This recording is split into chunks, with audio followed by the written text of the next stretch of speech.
Well, good morning everybody. Welcome to the channel. My name is Cameron. Thank you so much for tuning into the video. And today we're out here on the beaches of Galveston, Texas to do some wintertime surf fishing. One of my favorite things to do whenever the conditions are good, and today the conditions are pretty good. The water looks really nice.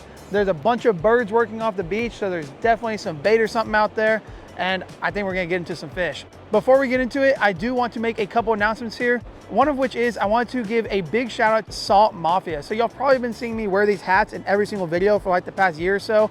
They've been hooking it up, and this year they reached out and they wanted to help support me and the channel. So I will have all their stuff linked down below. They make hats, jackets, performance shirts, and a bunch of other cool apparel and gear. So make sure to check them out. And then besides that, if you watched the last video, I said I was going to be doing a giveaway for that smartwatch, which I am going to be announcing that giveaway later in today's video. So make sure to stay tuned to the end of the video to see that. But right now, I'm just going to show y'all what we're using, what we're doing, bait, rigs, all that sort of stuff, and we're going to get to fishing. Okay, so we have a couple big surf rods and then one smaller, just typical inshore rod that we're going to be using today. And the rig is pretty much the same on all of them. So I got some 30-pound leader right here, and we're just using a single drop rig. So we have our weight at the bottom, and then we just have a circle hook off to the side. And we're starting with a pyramid weight because it's pretty calm and this is definitely gonna hold, but I did bring some spider weights in case it doesn't work. And then for bait, we're going to be using some fresh dead shrimp and some pieces of crab as well. So I'm gonna show you how we're gonna cut this crab up. We're actually gonna be using little crab knuckles, which is a great bait to catch everything that swims out here. So to prepare this bait, we're just gonna take some scissors and cut off the legs.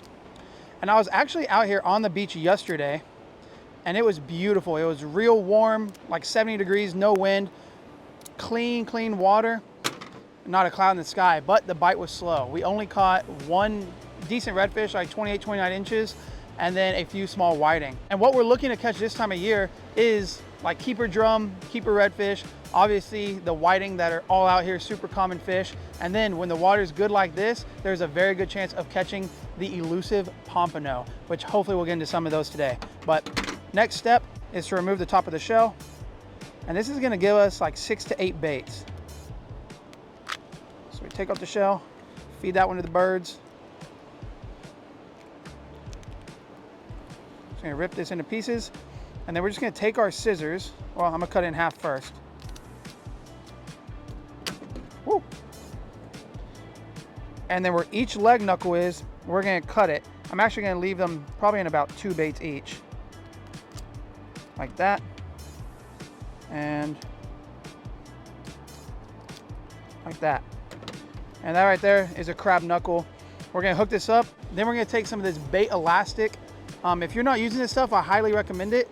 It's just like real thin, stretchy thread that you use to keep your bait on the hook. And it's an absolute game changer for fishing in the surf because it allows you to cast these soft baits as hard as you want, and it keeps them on the hook whenever they're in the water for a long time.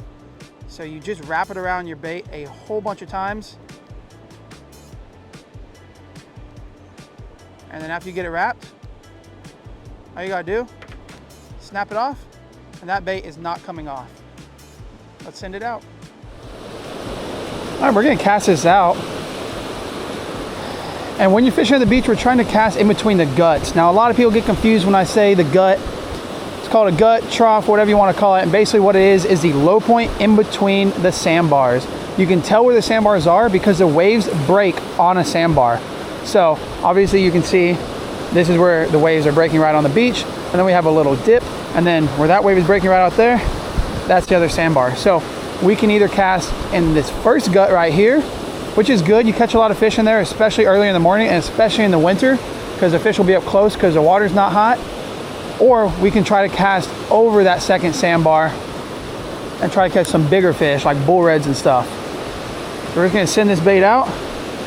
And I'm not gonna get in the water right now. I did bring the waders, but so we'll try to cast it over that second one. This is a 10-foot surf rod. I got a 4-ounce pyramid sinker. We should be able to get a good ways out there.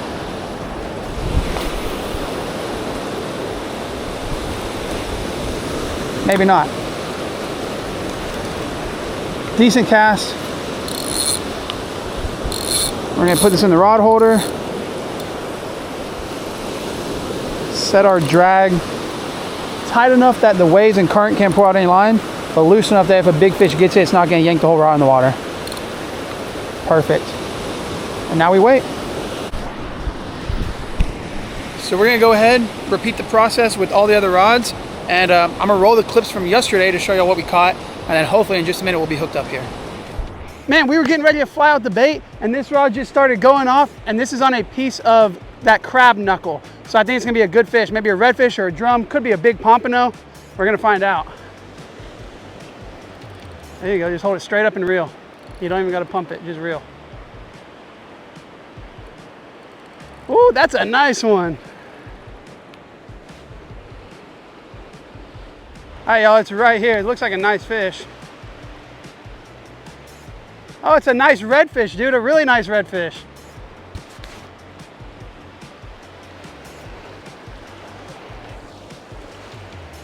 There we go, y'all check that out.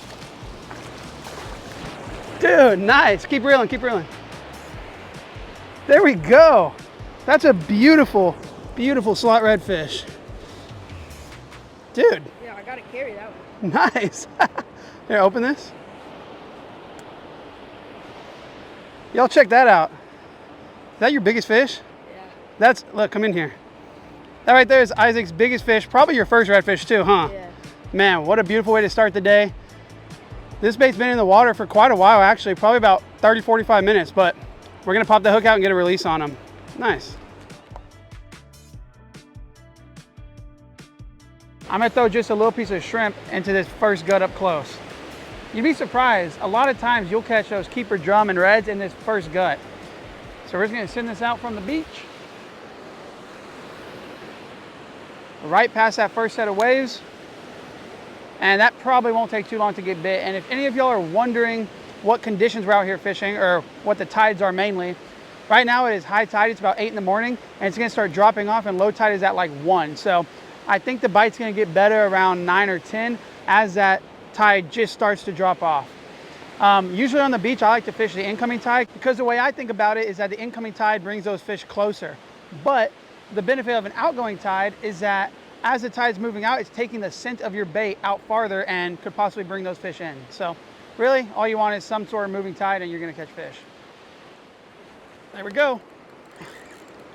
We hadn't even walked away from the rod and we're hooked up. If I had to bet, this is probably a whiting.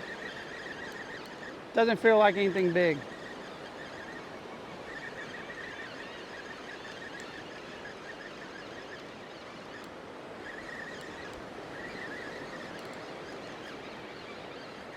Yep. So this is what they call, or what we call a whiting. I think the technical name is Gulf kingfish or southern kingfish. These are one of the most common fish you're gonna catch down here, and they do get probably about 2 or 3 times this big, and they're actually very good eating whenever they're bigger. No fishy taste at all, very white flaky meat, but this guy's little, so we're gonna go ahead, pop the hook out and let him go. And you usually catch the bigger ones in springtime, but every once in a while during the winter, some days you'll come out here and you'll just catch a ton of really big ones, but most of the time they're about this size. Let's toss them back.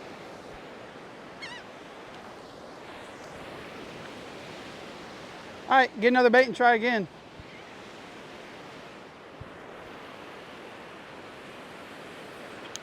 And so the good thing about this bait elastic is that when a fish hits it but doesn't get the hook, which actually happens quite often, your bait stays on and then they come back and hit it again. See?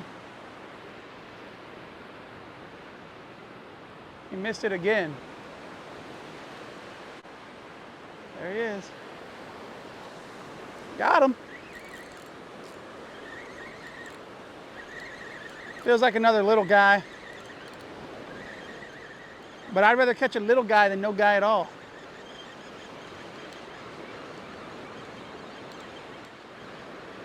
Oh, that's a tiny one.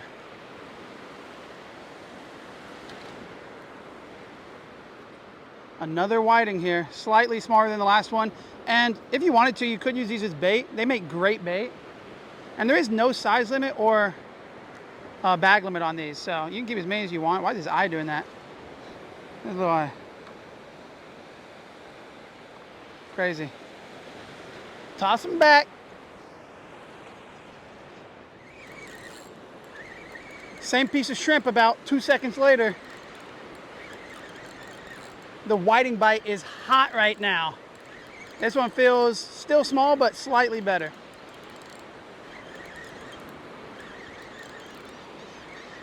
So we might actually reel one of these other rods in and cast it in the first gut, because there's a bunch of fish up there and good chance there's other stuff cruising, not just whiting. A little bit bigger than the last ones. Still too small to keep. If we do catch some big ones, I will keep them. Like I said, they're delicious. I like eating them. And yeah, why not? Got to be opportunistic. Take what you can get. Toss them back. Let's get a release. Oh, darn. All right, recasting the big rod up close. Okay, that was too close. We got to do it again. Need it like 10 more feet. And there is minimal seaweed out here today. Hopefully we don't get a lot that moves in. Usually in the wintertime, it's not bad.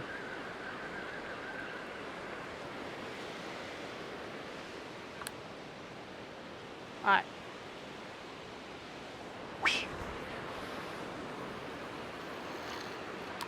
That's perfect.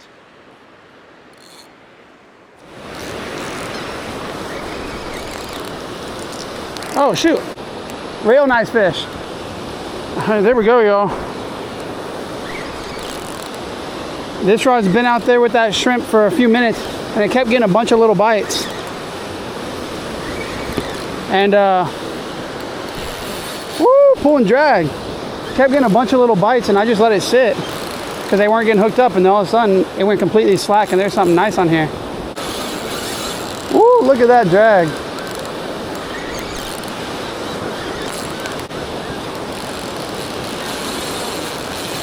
Man, that thing's ripping. Usually, when these fish get up shallow, like they're about to come over that sandbar, they start fighting like crazy. They don't like that shallow water. So they'll just sit there on the backside of that bar and just keep rip and drag, get pulled back up to it, rip, drag back out again. This is something heavy though. This is a good fish.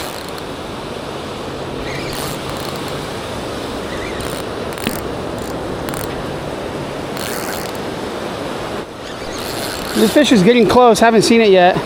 Oh, okay, there we go. It's either gonna be a nice red or a drum. I just saw the tail. He's right here.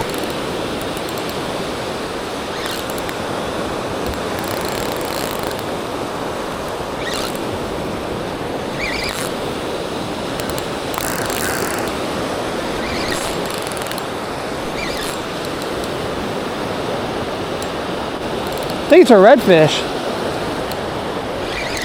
He's pretty though. Wow.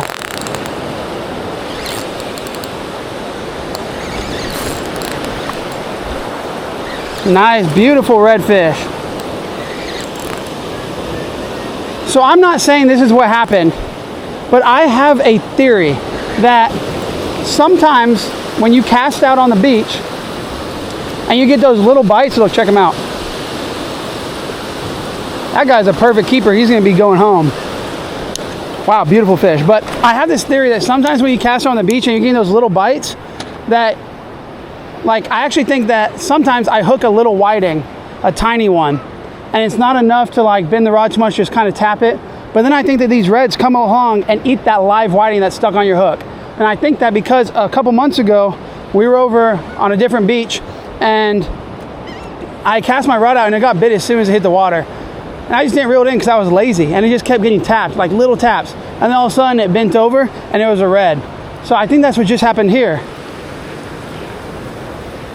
All right. I could be completely wrong. It could just be eating the shrimp. Guess we'll never know. But there we go. Beautiful slot redfish on the beach. We're gonna wash this guy off. And he's gonna go in the cooler and go home, and we are doing a catch and cook. The catch and cooks are back. Let's do it. That's a perfect, like, 24-inch red right there. Perfect eater size. Nice. Let's get some more.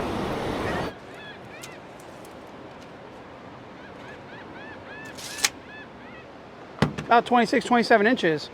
Perfect. Redfish have to be 20 to 28 inches to keep.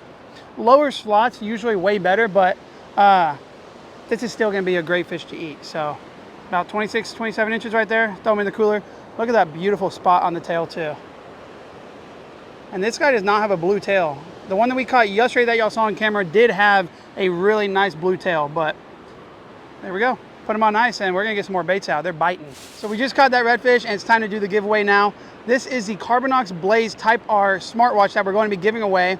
And we have 120 comments on that last video to choose from here. And we're just gonna be using a random comment picker. So all you had to do to enter to win was you had to be subscribed to the channel, and then you just had to leave a comment telling me what type of videos you want to see this upcoming year. So let's go ahead and pick a winner.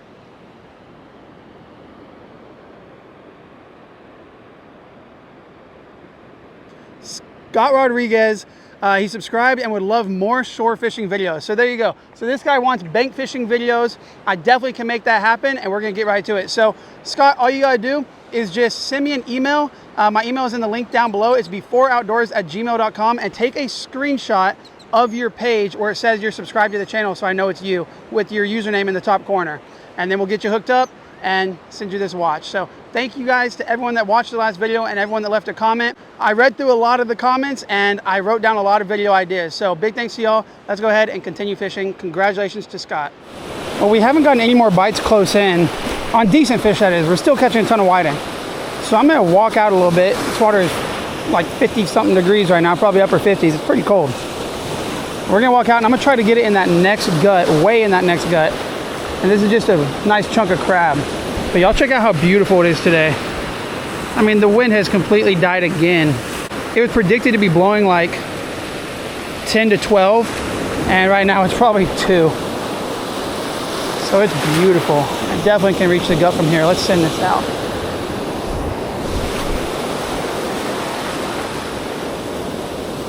Yeah, perfect.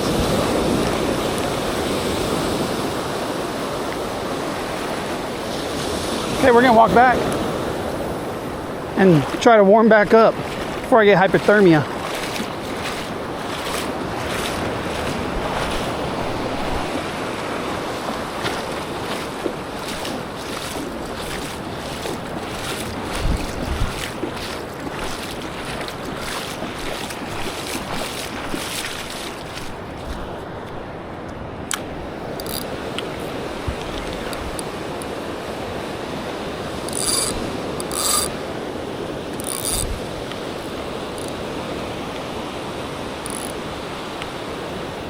Oh, shoot.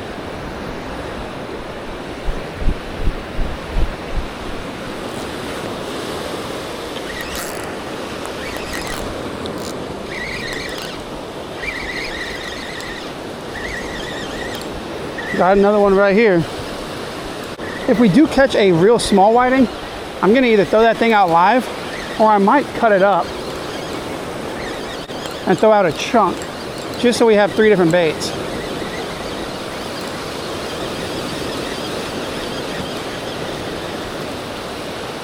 This guy's a little bit too big for that, so.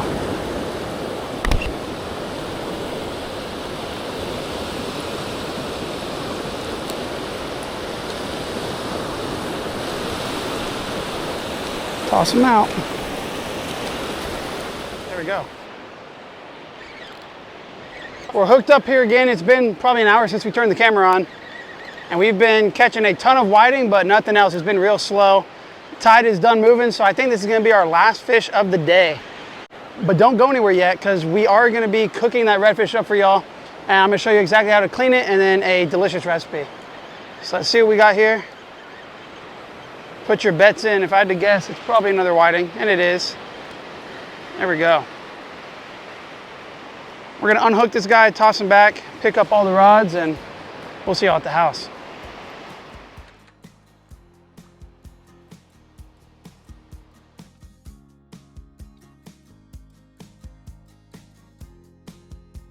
Well, we're back at the house. We're gonna clean up this redfish right here, and I'm gonna show y'all how to do it. So it's real simple.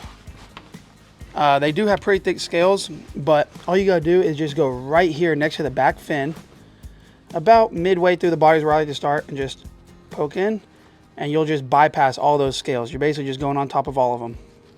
Make little cuts all the way down to the front of the head.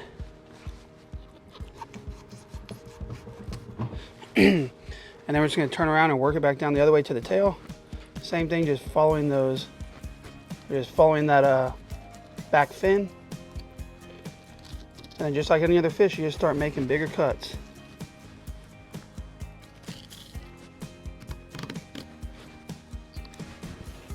Now once I get about halfway through the fish, you're gonna hit that backbone, so you have to go up and over it. But what I like to do first is make my cut right here. So get up under those scales. Make your cut that goes up into the head. And then a little trick I like to do is turn my knife upside down, push under here, and just rotate it. And that's gonna break right through all those scales. And now we can grab this and start pulling it away and making our bigger cuts. And guys, redfish have really, really big rib cages. So I'm not gonna go through it, I'm gonna go up and over it. So all you do is just cut up to the skin right here. And it's tricky the first few times you get it, or you do it, but there you go. See, open that up around that rib cage and continue our cut all the way down the other side.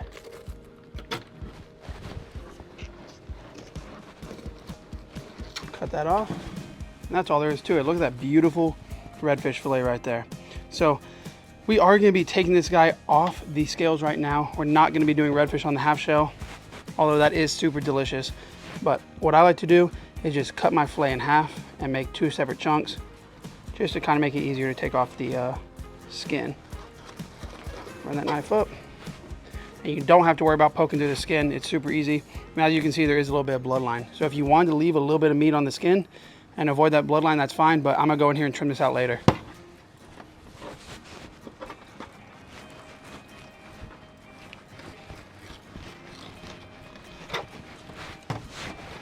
There we go. So whenever I clean fish, I like to see what's in their stomach. We caught a redfish 2 days ago. Well, the other one y'all saw on camera from the day before, and that one actually had a lure in its stomach with the jig head and everything. So I cut this one open, and y'all are not gonna believe this. You can't make this up. That's a lure. That's a downside lure right there in his stomach. I don't know what the odds of that are, but hey, apparently the reds are eating lures right now on the beach. So we got the grill fired up, and we're just gonna have some really simple grilled redfish with a side of cilantro lime rice and some roasted vegetables. It's gonna be delicious. So one thing I really like about redfish is that it does good on the grill. It doesn't fall apart because it has real big flakes and it's a pretty firm fish. So I just added some olive oil here, a little bit of salt, pepper, garlic, and we're going straight over the heat. And it's not gonna take long at all to cook, probably about 3 minutes per side, and that's gonna be delicious.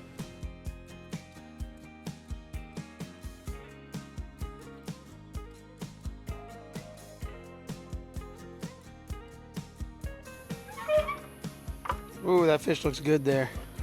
Some nice color on it. It's definitely done. It's been about 7 or 8 minutes. We're gonna get this fish off and then we're gonna build that plate.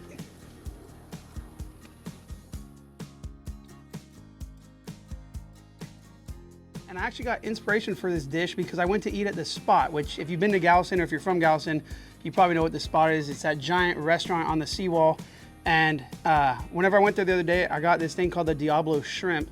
And it's basically just this same thing, but their rice is like green chili rice instead of cilantro lime. And then instead of fish, it's shrimp, of course. So I just wanted to remake that, and I think it's gonna be delicious. We're gonna give this a bite. I'm gonna tell you how it is. Get some of the fish, look at that.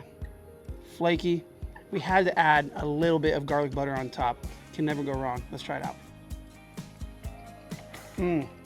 Yeah, that is phenomenal. I think grilled redfish is one of the best ways you can cook it. It just adds such a, well, really any type of grilled fish. It's just such a great flavor that you get from the grill. So thank you guys for watching. Don't forget to hit that like button, leave a comment down below, subscribe if you're not already. If you are, like always, guys, I thank you so very much. Until next time, peace.